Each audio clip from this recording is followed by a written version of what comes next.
gravar. Então, pessoal, muito boa noite, sejam todas bem-vindas. Boa noite.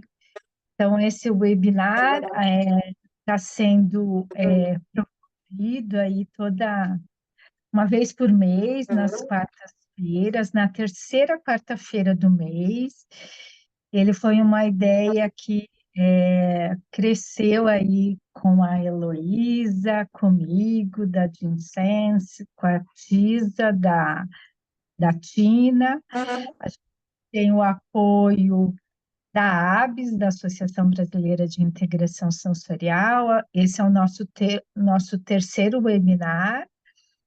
A gente vai ter o mês que vem um outro, ou a gente pula, a Júlia, agora não estou bem lembrada.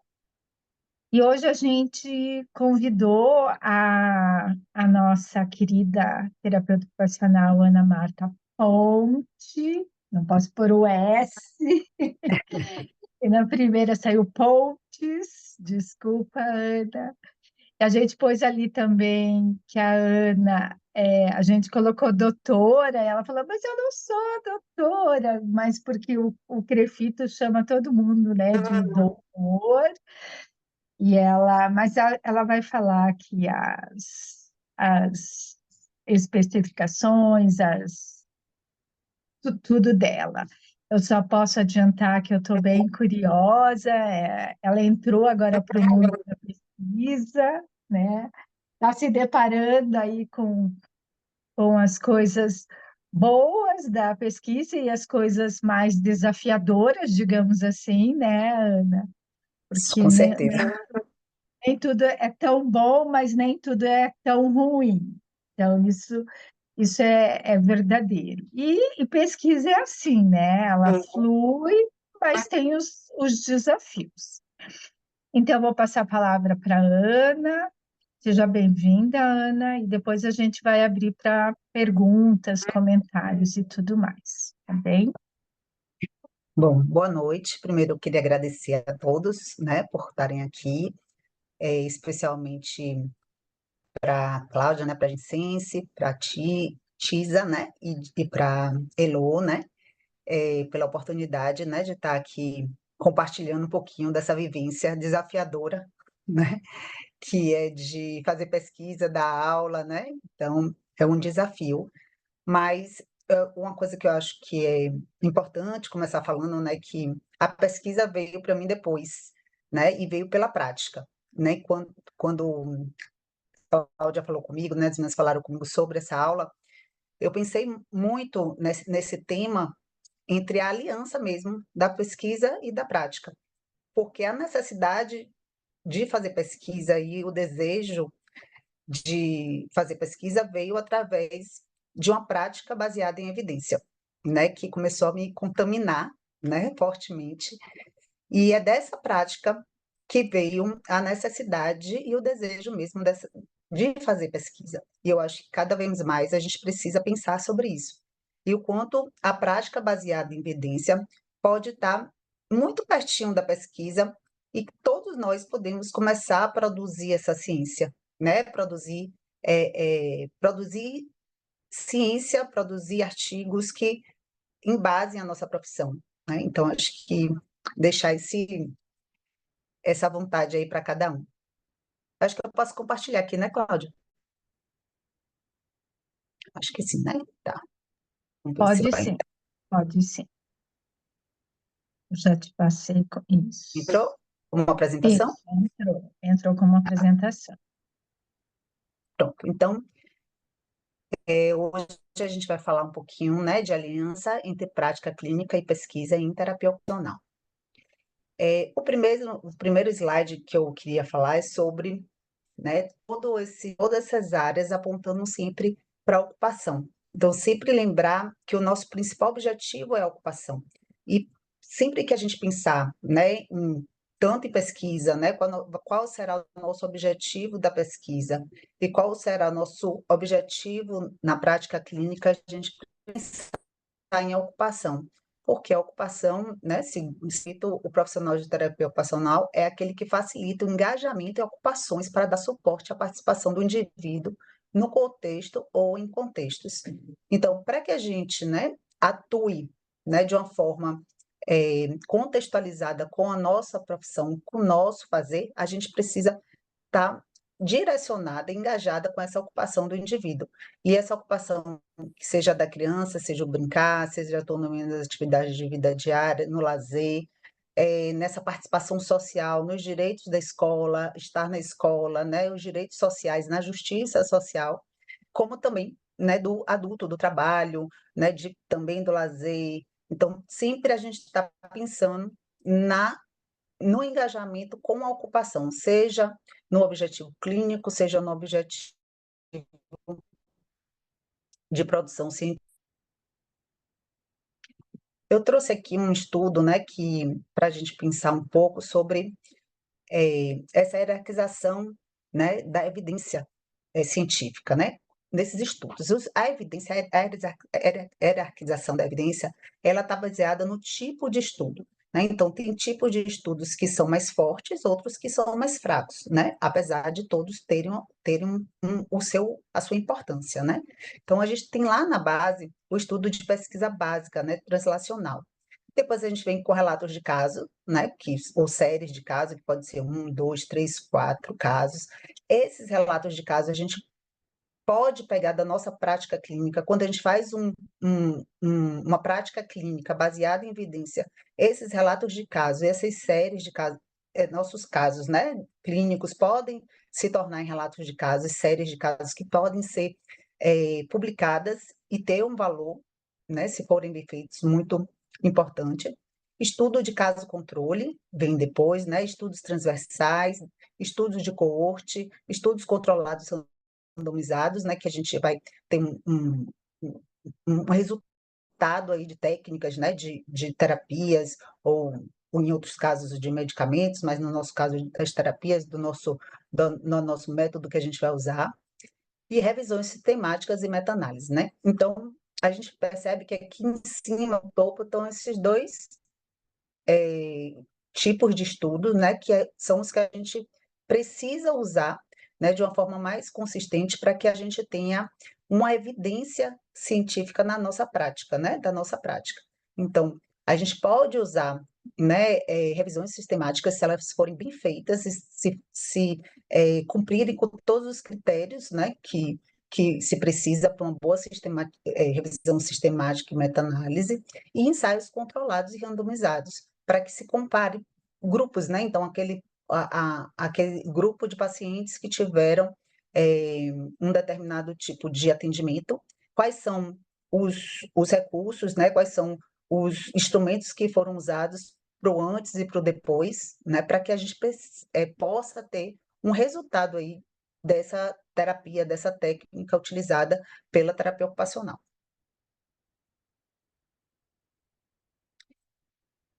E em 2007, né, esse documento ele saiu, né, pela Associação Americana de Terapia Ocupacional, onde é, veio uma discussão sobre como a gente poderia tornar a terapia ocupacional uma profissão forte, poderosa, baseada em evidência, né, uma profissão que tivesse uma força maior, né? Então, qual foi o desafio da Associação Americana de Terapia Ocupacional, né? Que a gente, né, que nós terapeutas ocupacionais fizéssemos pesquisas e publicações. Então, aumentar e disseminar a pesquisa que apoia métodos que usamos, informa os outros sobre os resultados bem-sucedidos dos pacientes que alcançamos, né? Então, a gente precisa fazer com que as pessoas, a comunidade saiba quais são os métodos que a gente usa dentro da terapia ocupacional, que são próprios da terapia ocupacional, e qual é o resultado? Qual é o resultado que a gente alcança? E pensar em instrumentos de desfecho. O que são instrumentos de desfecho? São instrumentos que possam mensurar a participação, a ocupação, a autonomia dessas pessoas que a gente aplica esse método, né, dentro da terapia ocupacional, para que a gente possa quantificar tanto, né, em números, quantitativamente, mas qualitativamente, os resultados funcionais, né? Pensar nesses resultados funcionais. Então, esses instrumentos de desfechos também são importantíssimos quando a gente vai pensar em fazer pesquisa. Tá? Dentro da pesquisa, quando a gente pensa em pesquisa, algumas coisas são importantes, né? Como a caracterização adequada, né? Então, quem são essas pessoas que vão entrar nessa pesquisa? Quem é que não vai entrar? Né? A descrição desse contexto, né? Qual o contexto que está sendo usado? Se essa pesquisa é replicável e a terminologia dessa pesquisa, né? A terminologia que a gente vai usar dentro desse estudo. Pensando nisso, a gente tem aqui a gente, né, o tema é sobre terapia ocupacional geral, mas eu sou da área de terapia ocupacional em atenção à criança, né? E no meu estudo, na minha pesquisa, eu estou trabalhando com integração sensorial. Então, eu vou trazer um pouco da integração sensorial, um pouco não, mais da integração sensorial, mas para a gente pensar na terapia ocupacional de uma forma geral, que a gente pode, de uma forma geral. Tá? Então, pensando aqui no que foi falado, né? Por que precisa ser uma terminologia adequada, né? A caracterização precisa estar adequada. A gente tem um exemplo de integração sensorial de ARES, intervenções baseadas em sensações. O que acontecia antes, né? Não existia uma, uma medida de fidelidade tão forte, caracterizasse tão fortemente qual aquele estudo foi feito com que tipo de intervenção. Foi intervenção de integração ou foi uma intervenção baseada em sensações?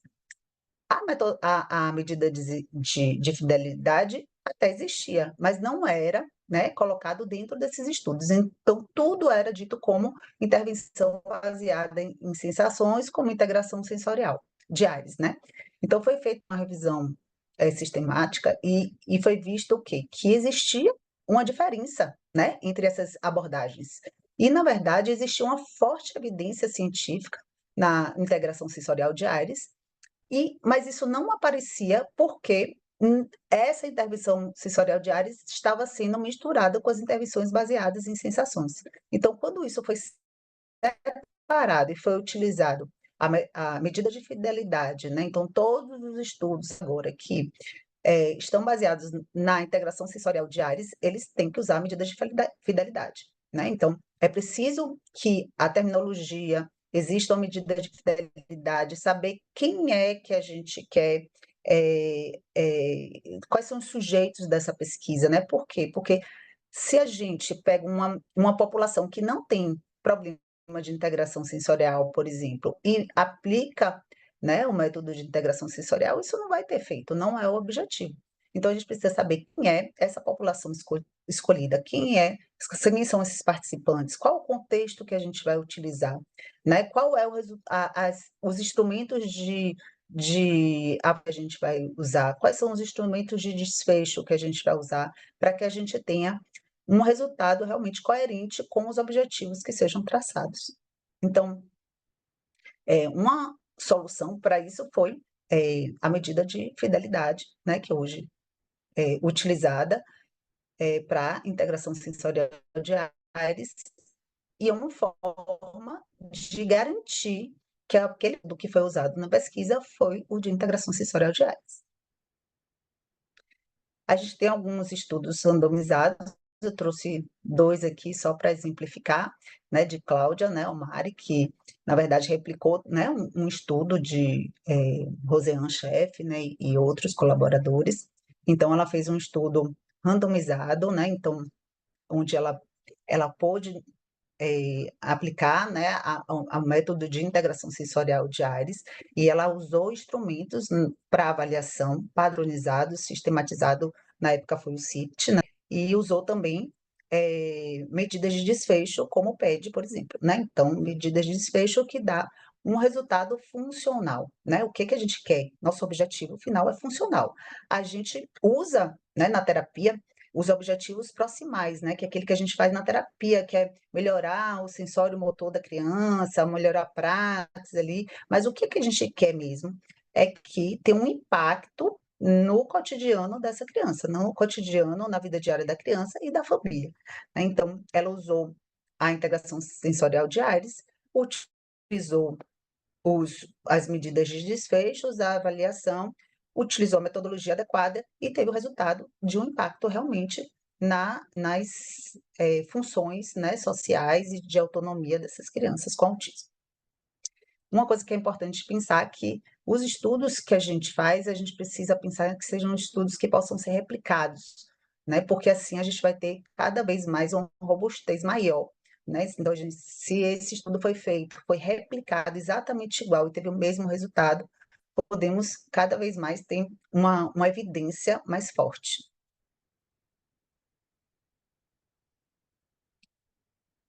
Pensando nessa produção científica das publicações, das pesquisas, e pensando, né, que eu tinha falado anteriormente sobre a nossa prática, né, baseada em evidência, a gente tem aqui esse artigo, né, que seria importante que todo mundo lesse, né, que é de Rosiane Schaff, né? Então, que ela fala dessa prática usando dados, né? Então, o que que é importante, né? Então, é uma prática baseada em evidência, né? Então, a prática baseada em evidência porque usamos dados. Onde é que a gente começa nessa prática? Começamos pela ocupação. Qual é a ocupação? É identificando os pontos fortes e desafio de participação desse cliente, né? Dessa pessoa que a gente vai atender, seja criança ou adolescente, né? Então, o que que não está bem, né? E o que é que está bem? Né? E quais são as dificuldades de participação? Quais são as dificuldades no cotidiano dessa pessoa? Quais são as dificuldades no cotidiano dessa família? O que que essa criança ou esse adolescente ou esse adulto tem de forte, né? Tem de bom? Então, é a partir daí que a gente vai identificar qual é a teoria que a gente pode usar para esse cliente. E é a partir dessa teoria que a gente vai conduzir uma avaliação mais sistematizada, uma avaliação robusta, que tenha dados que a gente possa mensurar esses dados e que podemos gerar hipóteses que sejam consistentes naquelas avaliações e naquele contexto que a criança ou adolescente ou adulto traz, né, de dificuldade e de pontos fortes, né? Então, quando a gente consegue usar instrumentos validados, padronizados, sistematizados e olhando fortemente para essa participação social dessa pessoa, desse indivíduo, nas suas ocupações, no seu cotidiano, seja no brincar, seja no trabalho, seja nas atividades de vida diária, a gente precisa fazer uma relação desses dados que foram encontrados na avaliação com essas necessidades, né, dessa pessoa dentro do seu cotidiano. A partir daí se gera uma hipótese, né? Então, qual é essa dificuldade, né, nessa participação social, essa dificuldade de vestir roupa, de tirar roupa, vem da onde, né? É uma dificuldade de praxe, é uma dificuldade de percepção sensorial ou não, né? Não tem nada a ver com sensorial, é uma outra coisa. Então, isso é muito importante porque a gente só vai usar a integração sensorial se a pessoa tiver uma alteração de integração sensorial, se ela tiver uma disfunção de integração sensorial. Então, muitas vezes isso né, assim, a criança está colocando tudo na boca, a criança é muito agitada, a criança, ou então um adulto que coloca muitas coisas na boca. Então, mas por quê? A gente só vai conseguir saber se a gente tiver uma avaliação padronizada, sistematizada, se a gente tiver a capacidade de fazer esse raciocínio clínico, gerar uma hipótese. Se pode sim ser que seja uma questão de uma disfunção de integração sensorial, ou pode ser que não.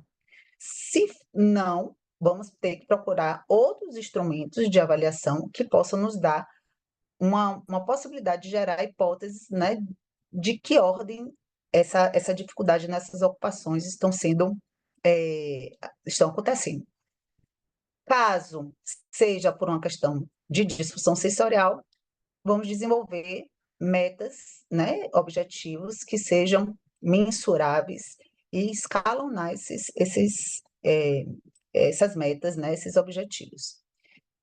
Para isso, a gente precisa identificar medidas de resultado.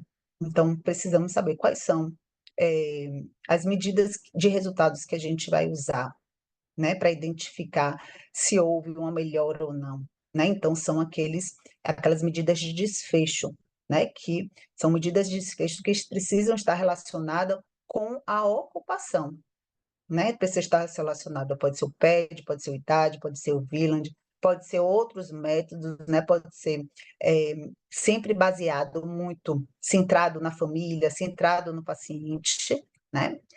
Preparar o terreno para essa intervenção, então como vai ser essa intervenção, tanto a nível clínico, como a nível escolar, como a nível da casa dessa criança, conduzir a intervenção e depois monitorar esse progresso, né, esses resultados. Se a gente consegue fazer tudo isso, uma criança, duas crianças, a gente consegue ter um estudo de caso muito bem elaborado para uma publicação, né? Além disso, né, dessas publicações, a gente consegue ter um resultado para aquela criança mensurável.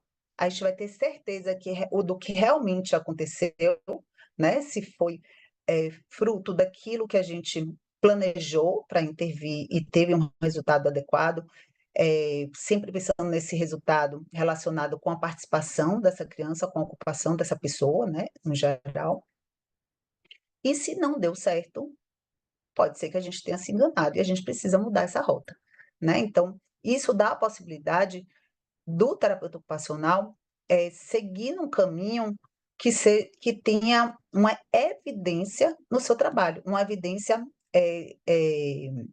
baseada, né? Uma evidência científica e uma evidência de que aquele resultado realmente foi alcançado, né? Então, você tem um resultado para você, para a criança, para os pais e para a comunidade. Você pode conseguir, inclusive, uma melhor forma até em plano de saúde, né? Se você mostrar que aquela terapia tem um resultado, é, um, uma forma de a gente conseguir que a terapia ocupacional alcance, né, essa eficácia e esse reconhecimento de uma forma consistente.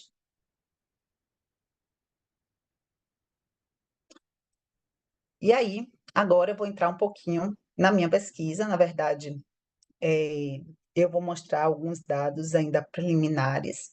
A pesquisa não está fechada, né, mas eu já vou mostrar aqui algumas coisas que eu já comecei a brincar aqui com alguns dados, né? Então, o tema da minha pesquisa é padrões sensoriais de crianças com transtorno do espectro autismo leve na cidade de Salvador. Um estudo observacional de corte transversal, ou seja, eu peguei, eh, fiz a avaliação daquelas crianças naquele tempo, então não estou comparando uma criança, né, eu não estou comparando, não posso fazer causa e efeito, só posso fazer associações, né, não é um tratamento, mas o meu objetivo ah, não. O objetivo é identificar os padrões sensoriais mais prevalentes em crianças com transtorno do espectro do autismo residentes na Bahia. Meus objetivos específicos, né, relacionar diferenças sensoriais com o perfil sociodemográfico de crianças com TEA e associar nível de autonomia nas atividades de vida diária com o tipo de disfunção de padrão de integração sensorial, né? E qual é a minha justificativa, né, para esse estudo? No DSM-5, a gente começou, né, ser reconhecido como um dos sinais do transtorno do espectro do autismo a hiperreatividade e a hiporreatividade. A hiperreatividade e a hiporreatividade, né, alteração de reatividade, é um tipo de disfunção de integração sensorial. Mas a gente tem outros, né, outros padrões de disfunção de integração sensorial que não são reconhecidos pelo DSM-5. Né? Então, esse estudo, né, junto com outros, pode trazer, né, para esse manual diagnóstico, né, quem sabe, mais um critério, né, dentro do espectro do autismo, como outros padrões de disfunção sensorial, né?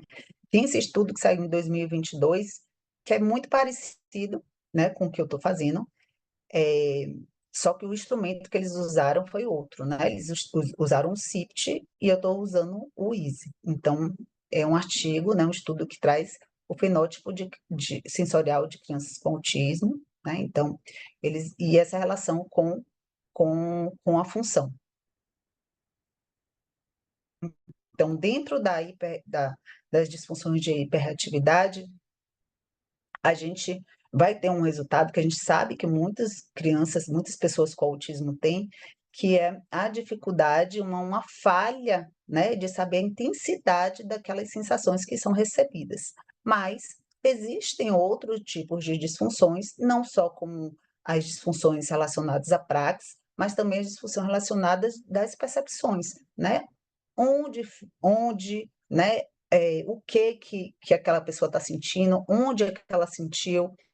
Então, a gente percebe que muitas crianças também têm essas dificuldades, né, de perceber, de discriminar essas sensações, e não só relacionada com a intensidade, mas relacionado também de onde veio, né?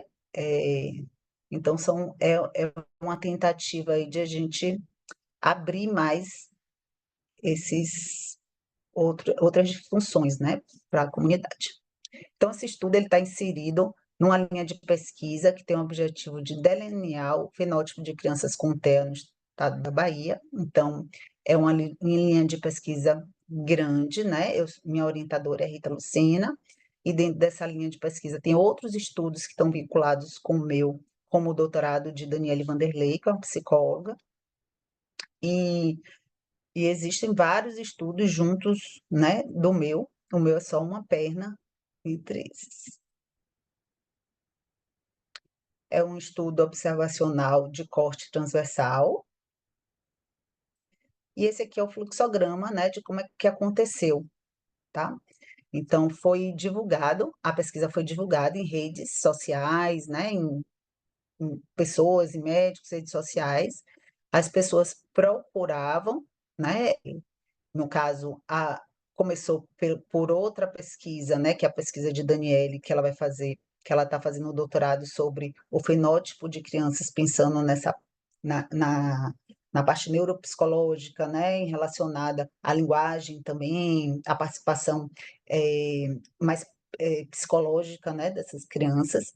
E ela triou essas crianças, teve um questionário de pré-triagem, eles fazem um pré-cadastro, a partir daí existiu uma anamnese, né? Então as crianças foram selecionadas a partir desse pré-cadastro, desse questionário. Então, algumas crianças já via que não, né, não estava dentro do que estava nos critérios de inclusão, que eu vou mostrar depois, e aí já eram eliminadas. As outras, né, a partir do questionário, essa família, essa criança ia para uma anamnese com neuropediatra, né? Se nessa anamnese, na avaliação com o neuropediatra, se o diagnóstico não fosse confirmado, né, essa criança não entrava na pesquisa. Se o diagnóstico fosse confirmado, foi feito um teste neuropsicológico.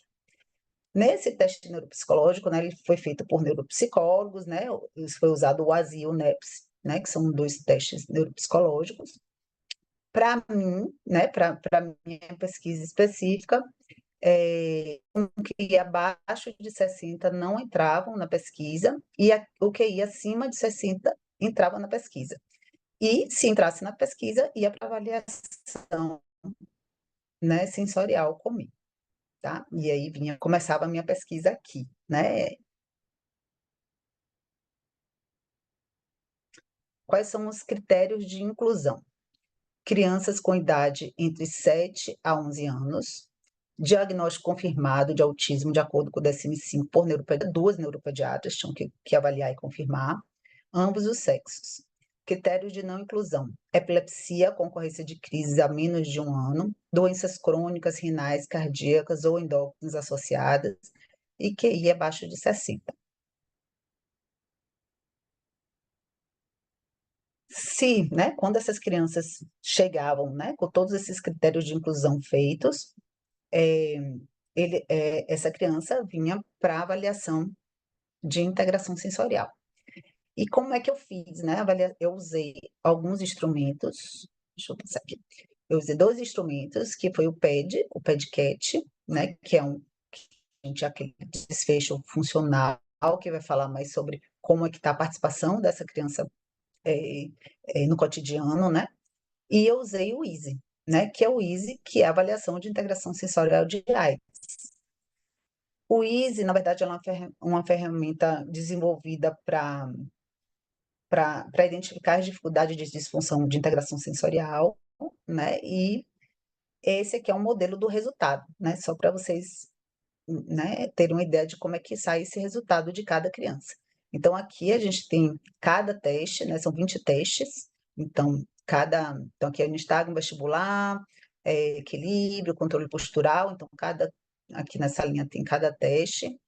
A criança, para estar dentro de um padrão esperado, ela precisa de estar entre o -1 e o 1, tá? Então, por exemplo, aqui, no estágio vestibular, ela está aqui entre o 0 e -1, então ela está dentro do esperado, né? Já a questão de controle postural, ela está aqui, ó, menor do que -2, então ela está fora do esperado. Então, a criança que tem uma alteração aqui no controle postural, né? Esse dado, ele não analisado sozinho, a gente vai fazer uma análise do conjunto desses dados. Então, por exemplo, aqui todos os azuis são relacionados à percepção vestibular, né? O roxinho aqui, a propriocepção, né? E esse rosinha aqui é o tato, o mais escuro, praxis, né? O verdinho, a visual, esse azul claro aqui é o auditivo, e aqui o amarelo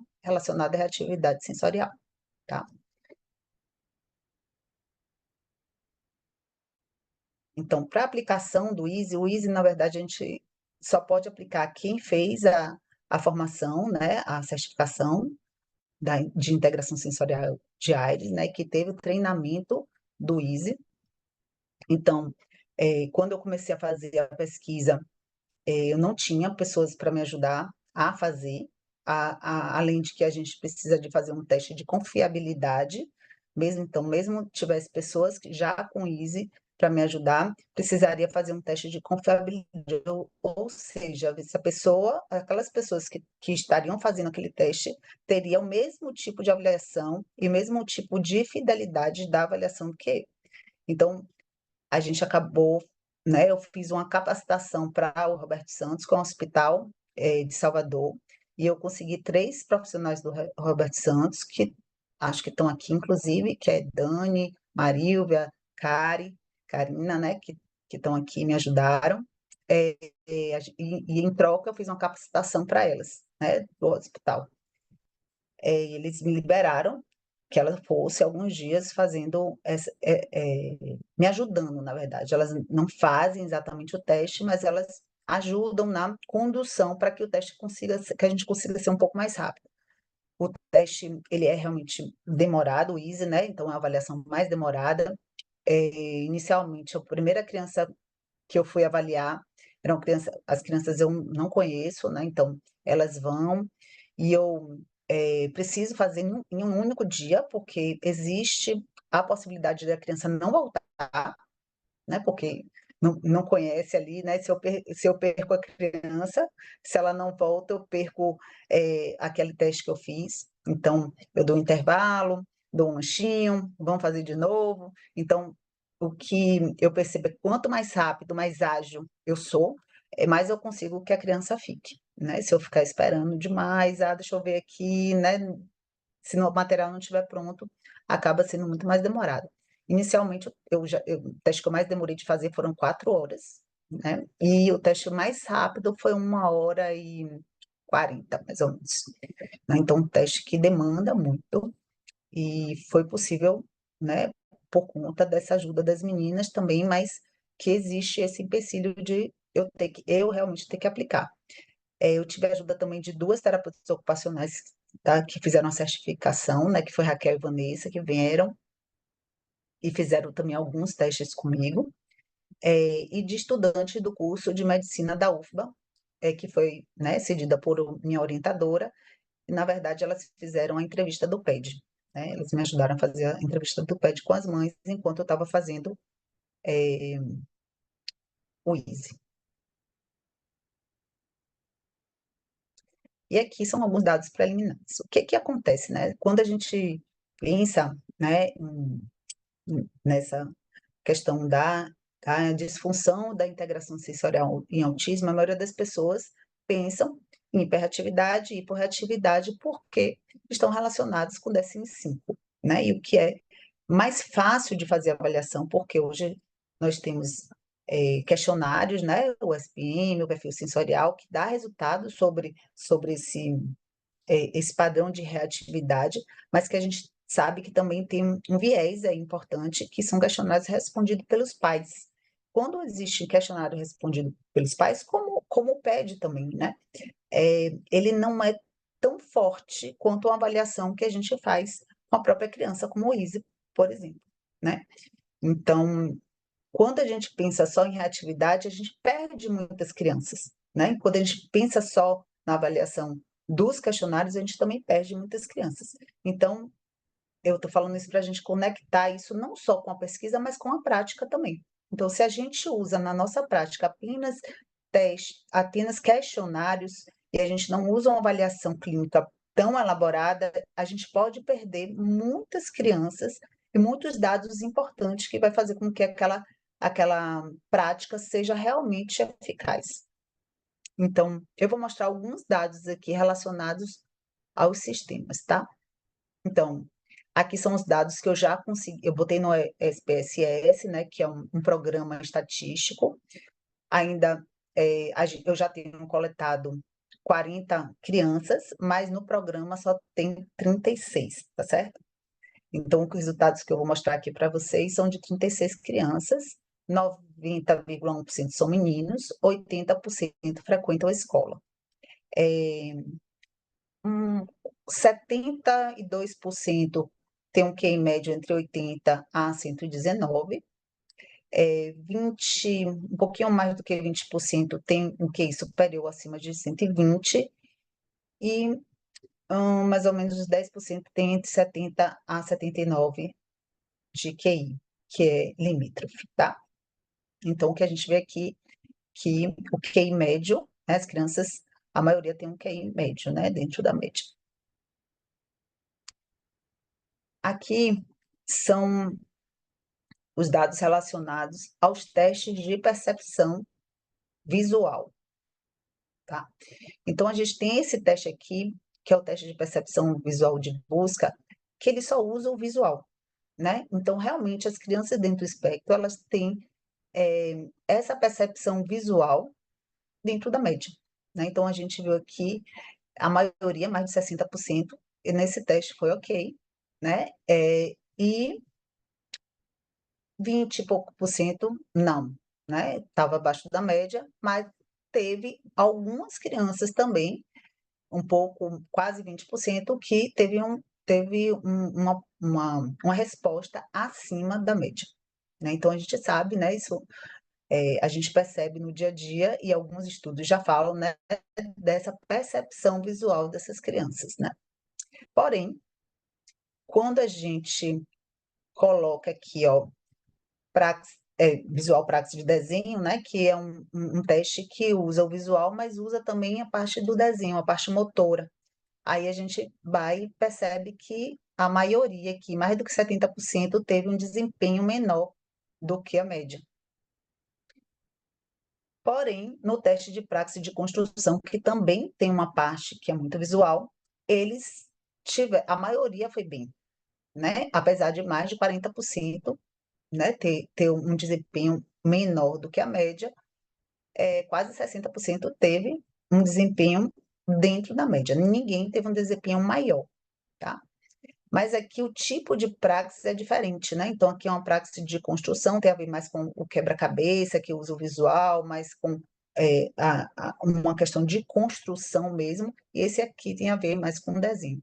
São dados preliminares que eu estou ainda nas hipóteses, né? A gente ainda vai pensar melhor, mas se vocês quiserem, inclusive, ter hipóteses, a gente agradece também.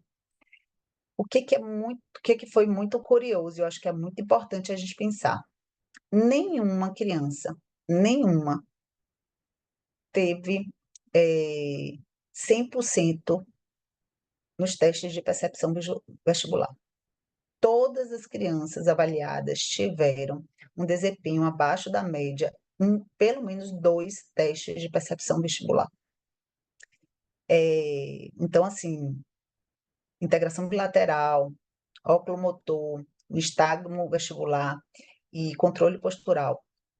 Se você essa primeira coluna aqui, né, são as crianças que tiveram um desempenho menor que -1, que são crianças, que é o resultado do desempenho menor do que o esperado para a idade. Isso, né, a gente sabe que a percepção vestibular, ela está muito relacionada com a qualidade que a criança faz o movimento, que desempenha as suas atividades, né? E o que eu percebo muito, muitas pessoas, muitos terapeutas já olham para a criança e falam assim, dispraxico, né? Então, olha como isso aqui pode dar um dado para a gente importante. Será, né, que é dispráxico? Com que base? Né? Será que é proprioceptivo? Será que é vestibular, tátil? O que é que está acontecendo? Né? Porque a gente não pode ver só o desempenho da criança. Quando a gente olha só o desempenho da criança, a gente tem como saber que alguma coisa ali está acontecendo que não está bem, mas o que exatamente? Se a gente não sabe o que exatamente, a gente não sabe o que trabalhar, né? Então, isso foi muito curioso, porque foi muito forte, né, essa alteração de percepção vestibular. A ditado também, né? A maioria das crianças em todos os testes de percepção tátil foram abaixo da média, mas não tanto quanto o vestibular. Os testes de vestibular, as crianças foram muito piores do que o de teste de percepção tátil. E o de propriocepção, não. Né? Então, nos testes de propriocepção, muitas, né, quase 40% das crianças estavam abaixo do esperado, mas quase 50% não estavam. Então, se a gente pensa em praxis, né, em dispraxia, se a gente vai pensar em propriocepção e tato, e aqui a maioria, né, não tem alteração de propriocepção, a gente precisa parar um pouco antes de falar que as crianças são dispráxicas, né, e pensar realmente o que é que está fazendo com que o desempenho daquela criança nas suas atividades ocupacionais, de vida diária, né, de é, é, autonomia, né, de lazer, de social, o que é que está impactando nessas atividades, né? Qual é a base proximal disso? É uma dispraxia de base proprioceptiva tátil? É uma questão de percepção vestibular? Porque se a gente for pensar, uma criança dispráxica, né, de base propriocepção e tátil, ela pode ser uma criança desajeitada, que bate em tudo, mas uma criança com alteração de percepção vestibular também. E se a gente não sabe a base disso, a gente não vai saber por onde a gente vai tratar. E a gente pode ir pelo caminho errado, né? Então, eu achei que isso foi um resultado que me chamou a atenção, e porque me chama muita atenção o quanto é comum que as pessoas achem que qualquer criança que é mais desajeitada ou que não tem muito controle do movimento é uma criança dispráxia de base tátil proprioceptiva. Aqui vem os testes de praxis, né? Então, tanto praxis sequencial, de sequenciamento, como praxis postural, a maioria das crianças tiveram também um desempenho menor do que a média. E aqui são outros testes relacionados mais com linguagem auditiva. Eu achei interessante que no teste de praxis relacionado com seguir instruções, a maioria das crianças foi bem, a maioria mesmo, né? Quase 90% das crianças. Já relacionado com o auditivo, que está relacionado com essa percepção auditiva, a maioria das crianças teve uma alteração, teve um desempenho abaixo do esperado. E aí eu tenho algumas hipóteses, né? Todos os dois estão relacionados com linguagem, mas o teste de auditivo ele está relacionado mais com localização auditiva, né? Então é um teste que a gente faz alguns sons, a criança tem que saber onde está. E o teste de praxis de comando verbal está relacionado com a praxis, mas também está relacionado com essa compreensão. E a maioria das crianças tem um QI dentro da média e algumas até com QI acima da média, né? Então, isso pode estar relacionado com essa questão também. São testes que têm a ver com a linguagem, com o auditivo, né? Os dois, mas também tem a ver com a compreensão, né? Esse aqui tem a ver com compreensão, esse aqui não.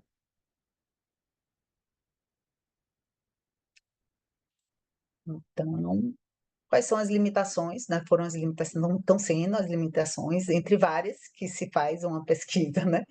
Mas o viés de seleção, né? Mas, então, se essa criança, né, realmente está dentro do espectro ou não. A gente não usou o ADOS, né? Porque é um instrumento que tem uma robustez maior, mas não tinha profissionais suficientes para a gente usar a ADOS, então a gente usou, para que esse viés de seleção, né, fosse amenizado, a gente usou duas terapeutas, duas neuropediatras, na verdade, para fazer essa avaliação. Então, a criança foi avaliada por duas neuropediatras e as duas deram o diagnóstico de acordo com o DSM-5 e foi feito os testes neuropsicológicos e o viés de aferição, né, com os instrumentos empregados. Os instrumentos são validados, né, são instrumentos que têm um resultado muito preciso. A dificuldade foi nessa questão de poucas pessoas estarem capacitadas para aplicar, então muito, muito custoso em relação ao tempo, né? Um instrumento que é difícil, porque poucas pessoas capacitadas para aplicar e um tempo grande que se precisa, né? Mas eu tive ajuda aí, pelo menos nas conduções, e graças a isso foi possível, está sendo possível, né? Acabar esse trabalho. E é isso, gente. O trabalho está sendo esse. Acho que daqui a alguns meses ele sai, né? E o que eu percebo, né, que eu tenho percebido cada vez mais nessa caminhada aí nesse mundo da pesquisa, é quanto realmente a pesquisa está vinculada a uma prática baseada em evidência. Então, como as duas coisas elas podem estar muito juntas e como uma reforça a outra. Então, quanto mais você pesquisa, mais você quer fazer uma prática baseada em evidência. E quanto mais você faz uma prática em evidência, você sabe o quanto a pesquisa é importante para validar o seu trabalho, tanto na comunidade, como também para os próprios terapeutas ocupacionais entenderem que ele está fazendo é realmente uma coisa eficaz e com resultado claro, mensurável e objetivo. Acho que é isso, acho que foi no tempo, era a minha hora, né? Mas passou um pouquinho mais. Não, tá ótimo. Obrigada, Ana. Maravilhoso. Deixa eu ver. Coloca aí nesse primeiro slide aberto para a gente tirar uma foto. A Sheiloca vai tirar uma foto. Sheila tá Eu já. pronta ali? Vixe, Maria, eu apaguei o Compartilhando. negócio. Peraí. Você tirou, não foi? Eu não consegui tirar, porque eu tô com um computador novo e tem coisas que eu ainda não sei. Não, mas você não está compartilhado, não, né? Tá? Não, não tá. Tá abrindo aqui, peraí. Se tiver perguntas, eu posso, porque não está abrindo aqui, não. Não? Peraí. Porque. Ixi, Maria, o negócio resolveu não. Peraí, que ele está pensando aqui, ele vai abrir. Ah, tá. Enquanto você tenta, eu vou abrir para perguntas, comentários. Ana, eu quero agradecer sua participação. Fiquei super empolgada de ver o seu trabalho, porque me lembrou aí do processo de pesquisa. Acho que você traz vários pontos importantes. Primeiro de tudo, a questão da ocupação, né, que é o nosso maior objeto de estudo na terapia ocupacional. Eu estou escutando um eco, é meu ou é... Vocês estão escutando? Ou é alguma coisa aqui da minha internet? Enfim, deixa eu pôr aqui o pessoal. Depois você fala dessa importância mesmo, né, da prática clínica, o quanto a gente tem que se basear em estudos e em evidências científicas para que cada vez mais a nossa prática clínica tenha resultados mais robustos, mais eficientes, né? E a partir de cada um, né, do desejo de cada um, é pesquisar e publicar isso, né? Claro que para a gente estar dentro da pesquisa, a gente tem que ter esse perfil de investigação, de curiosidade, não é todo mundo que às vezes tem, né? E isso não é uma crítica, porque tem excelentes pessoas que ficam mais na prática, outros na parte da educação, né? Dando aula, enfim. Mas é importante aquelas pessoas que têm o desejo e têm o tino, a gente precisa realmente melhorar aí a robustez do conhecimento científico da terapia ocupacional aqui no nosso país, né? Então, muito bacana e assim, parabenizo a sua iniciativa, porque é importante para todos nós profissionais, terapeutas ocupacionais. A questão da medida de fidelidade, a replicação dos estudos, o quanto isso vai somando, né, para para mais para mais elementos científicos dentro da nossa área profissional. E me chama bastante atenção a questão do vestibular, né? Porque a gente tem outras pesquisas, né? A doutora Suzanne Smith-Rowley fala muito da criança com TEA e os problemas de praxis. Então, vai ser muito interessante ouvir, fazer o fechamento aí da tua pesquisa e ver todos esses essas hipóteses, dessas justificativas que você vai colocar no papel, que é uma parte mais, É, mais também desafiadora, né? com certeza. Esse último estudo que elas fizeram, que saiu em 2022, Da doutora também Chá. da doutora Schaff, teve um que é o fenol, que é bem parecido com o que eu estou fazendo, Sim, a só que para o replicação até, CIT, né? né? Na verdade, quando eu comecei a fazer, não tinha saído ainda. Aí, quando eu conversei com ela, ela me disse: vai sair daqui a pouco um estudo bem parecido com esse, só que com o CIT.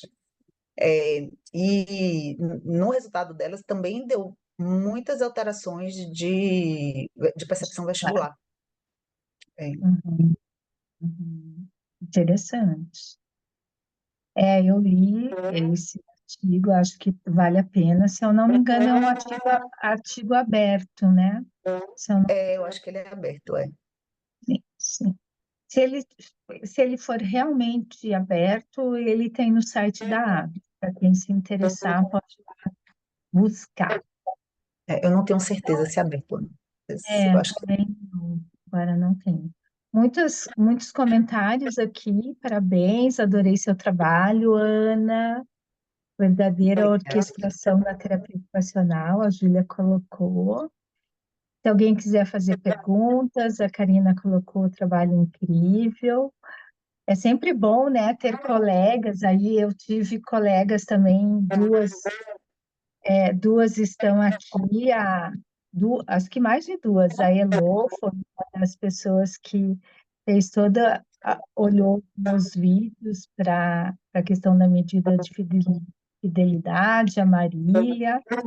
Isso é bem importante, né? Contar com participação de colegas, porque é difícil você conduzir uma pesquisa sozinha, é difícil financeiramente quando a gente não tem respaldo, né, de algum fomento, alguma organização. Então, a gente tem que ser audacioso para fazer essa pesquisa.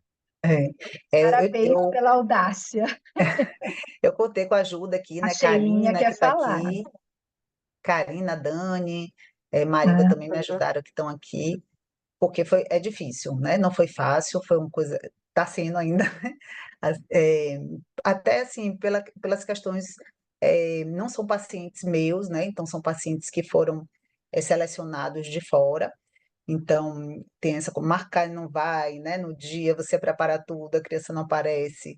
E, né, é um teste realmente que você tem que estar com tudo muito preparado, tudo muito certo, mas uma coisa também que é importante é essa possibilidade que o Easy deu para a gente de fazer esse tipo de pesquisa, né? Porque você imagina fazer um teste desse com CIT caro, ainda e teria a questão do custo, né? Que seria ainda mais um problema. Então, o Easy, o custo, como é apenas da questão, né, do material em si, da mala e tal, da mala não, do teste de formas, né? percep- De percepção percepção de tátil, formas né? assim, isso deu uma possibilidade muito maior de eu conseguir fazer esse trabalho, né? Porque se fosse pelo CIT, por exemplo, não seria viável, né? Imagina você gastar, acho que é 250 cada um, né? Para poder a gente aplicar em 40 crianças. Então, acho que É, isso também é uma coisa que a gente tem que pensar cada vez mais. Por exemplo, eu gostaria muito de ter aplicado o SPM também. Só que eu tive toda uma burocracia para eles me liberarem o SPM e eu teria que pagar também. Então, eu acabei não fazendo com o SPM. Então, essa parte de reatividade acaba que não vai aparecer muito. Mas a gente já tem muitos trabalhos de reatividade, né? Então, o Easy deu essa possibilidade de ter um trabalho mais relacionado à percepção mesmo. Diga, legal. Sheila. Deixa eu abrir. Não, eu queria parabenizar, né? Eu sei o quanto é árduo qualquer pesquisa, né? Até porque, assim, na verdade, a gente bota um mestrado na vida, a gente não tira nada da vida e acrescenta um mestrado e a gente sabe, tem que continuar trabalhando, tem que continuar atendendo, né, tudo que a gente faz. E, assim, acho que vai ser um trabalho lindo, né? Na conclusão. Agora, eu sempre fico. Eu já falei isso com você, já conversei com isso. Eu quero, né? Eu acho que a gente está no grupo aqui de TOs, eu acho que né, todo mundo. É sempre colaboração, contribuição, até para sua defesa, porque a gente sabe que no dia da defesa, como é, né? Na defesa, né, todo mundo vai pegar qualquer coisinha para falar. E aí eu te pergunto de novo e quero escutar, né? Como é que fica a validação do ISE nessa pesquisa? Como é como é que você vai se embasar, né? Que eu sei que ainda não está fechada ainda, pelo menos até onde eu entenda e que veja, né? Acho que no Congresso né, a gente escutou um pouco isso. E aí, como é que fica essa questão, né? De que não é um instrumento ainda validado, né? Como o CIPT, né? Enfim, não sei, como é que fica isso? E lindo, eu quero estar lá na primeira fila, viu? No dia, na primeira cadeira, você sabe, né? Quero não, estarei. Então, a última vez que eu conversei com o chefe sobre isso, teve agora a defesa de Rodrigo, né? Que ele já defendeu a tradução, né? Então, isso aí já foi, a tradução já está ok. E pela última vez que eu conversei com elas, elas estavam no processo que, como a gente tinha, né? Assim, já feito em muitas crianças no Brasil também. Então, isso era uma coisa que era a nosso favor, né? Por conta de que não era um instrumento, além de ser um instrumento que não envolve muita linguagem, então isso não teria muito problema. É um instrumento que muitas crianças, né, do Brasil foram avaliadas com ele. Então, essa questão cultural também não teria problema. Eles, elas estão trabalhando nessa questão da validação até a última vez que eu falei, que foi naquele um e-mail que eu mandei para ela, tem o quê? Mais ou menos uns 2 meses. elas falaram que estavam no processo, né, de validação e que provavelmente, né, muito brevemente seria validado, mas que isso não estava impedindo as publicações com o ISE, que as publicações do ISE já estavam acontecendo porque eles tinham como referência o CIPT, que é padrão ouro.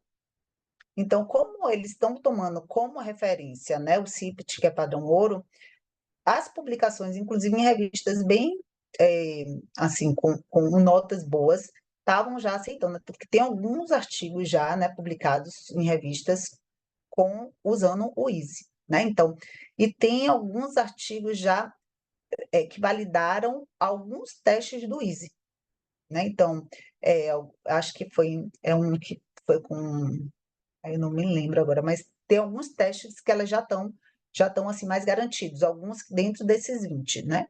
E uma coisa que elas acabaram me falando para acabar justificando muito essa questão é quanto elas usaram o CIPT, que é de padrão ouro, como assim referência para o Easy. Então, ficou uma sugestão, Ana, que, assim, não sei se até o dia que você for defender se vai estar, né, validado. Então, talvez como uma sugestão na sua escrita, né, talvez Sim, colocar isso, né, assim, né, é, justificar, né, dessa forma. Talvez valha a pena fazer isso. A é, minha sugestão, entendeu? sim. Espero que daqui E para lá já parabéns, esteja. sucesso.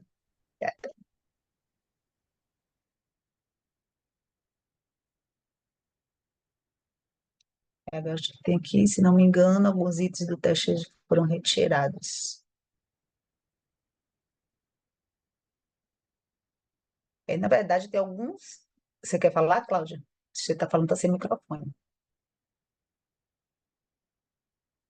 Você está sem microfone, Cláudia. Você quer falar?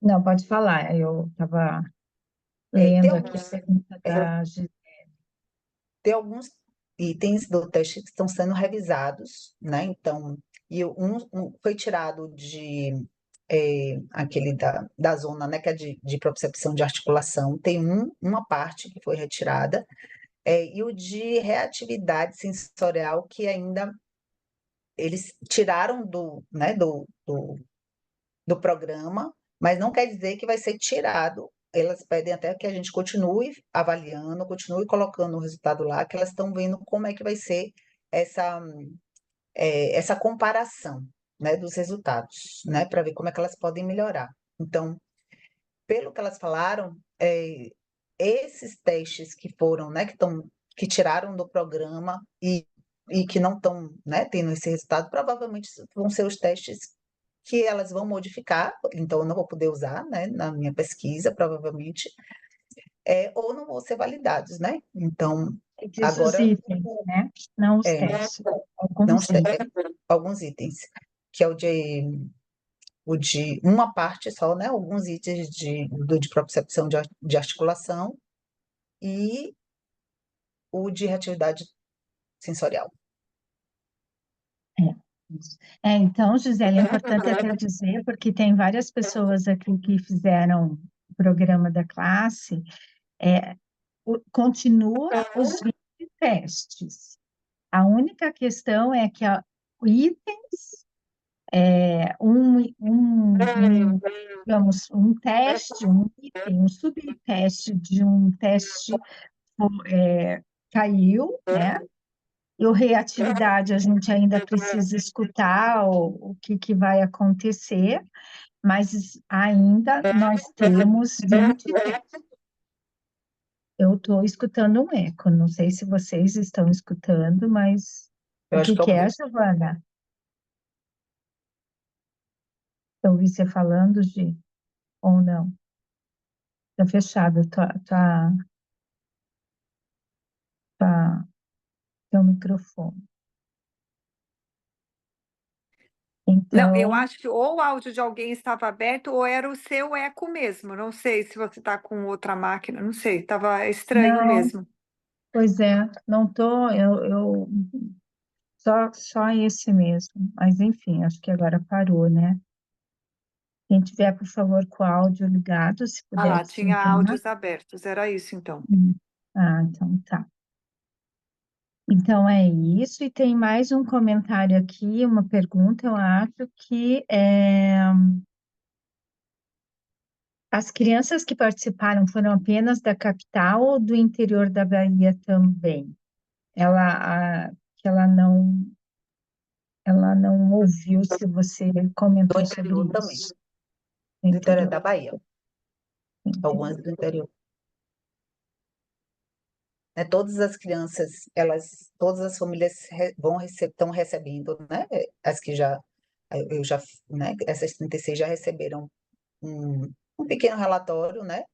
Sobre o resultado, até para que a gente devolva isso, né? Para os participantes de uma forma positiva também, que eles possam, de alguma forma, ou encaminhar para seus terapeutas, a maioria das crianças, né, são famílias com renda mais baixa, né, então, às vezes não tem tratamento, né, tudo isso eu vou colocar lá também, né, são coisas, os dados sociodemográficos, mas uma forma de dar esse retorno para essa família, né, e para essa criança que participou foi um pequeno relatório, né, com os resultados do teste, dos testes. Isso é super importante, né? Então, mais alguém? O pessoal está falando excelente contribuição. Isso aqui. Belo trabalho, Ana. Será uma importante contribuição para a produção do cuidado no contexto. Obrigada, gente. Em breve, mandarei o trabalho completo. Com certeza. Lá a gente só pode defender, né, quando o trabalho é aceito por uma revista, né? Então a gente só sai o título depois que o trabalho é assim, não tem possibilidade de não ser publicado, né? Então é uma condição. Então ele tem que estar numa revista aí em algum momento até o final do ano. E aí eu passo para vocês. Legal. Por um lado é bom, sabe, Ana, porque a gente, depois que a gente acaba o mestrado e o doutorado, a gente tem muitas dificuldades de publicar. Então, quando um está atrelado ao outro, você se vê na obrigação, né? Então, Na atenção tem... também, né? Oi? E Sim, na sim, atenção. com certeza. Mas é aquilo que eu falei no começo, nem tudo é bom, nem tudo é tão bom, mas nem tudo é tão ruim. É, com certeza. Então, mas, gente, não sei se alguém mais quer fazer alguma colocação, alguma pergunta, senão a gente sou muito fã, orgulho da nossa Bahia e da terapia ocupacional do Brasil. O pessoal está colocando. Mas eu vou agradecer a presença da Ana em ter aceito esse convite, a primeira vez que ela está mostrando o trabalho, e como a Sheila falou, né, é legal até para um treino aí para depois para a defesa. Com E certeza. vai ter aí um sucesso. Também espero estar na primeira fila ou online, quem Com sabe, eu certeza. quero assistir, quero assistir. Pessoal, obrigada por estarem aqui com a gente mais uma vez. E a gente se encontra, eu acho que no mês que vem, né? Elô e Marília, a Marília tem Não, ajudado é em bastante agosto agora. em Se eu não me engano, é agosto. Em agosto. julho, Isso. isso, em julho a gente tira um recesso, mas voltamos em agosto, com força total, tá bom? Obrigada, Abs, também pelo apoio, as meninas da Abs que estão aqui. Muito bom rever as que a gente conhece e as que a gente não conhece. Esperamos um dia nos encontrarmos. Beijos, boa Obrigada, noite, gente. pessoal. Obrigada, Ana. Parabéns. Obrigada.